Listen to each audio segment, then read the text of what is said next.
Dalawang inihinalang magnanakaw ang patay ng makipagbarilan umano sa mga pulis sa Biñan, Laguna.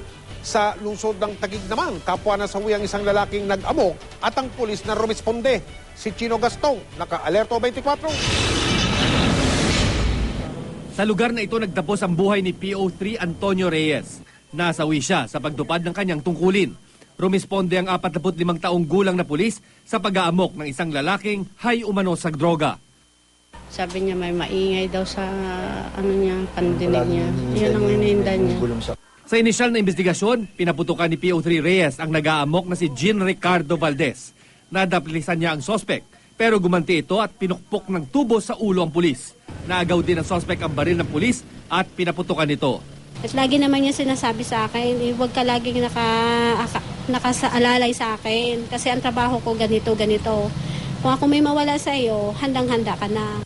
Binawian din ang buhay ang sospek matapos makipagbarilan sa iba pang rumispondeng pulis.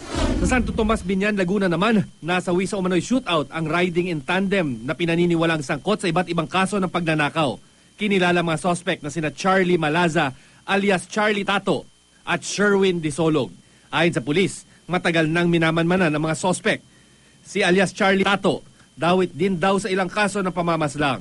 Na-recover sa mga sospek ang 2 baril at ilang bala. Giyet naman ang asawa ni Charlie Tato at ng kinakasama ni Disolog, wala silang alam na iligal na gawain ng mga ito.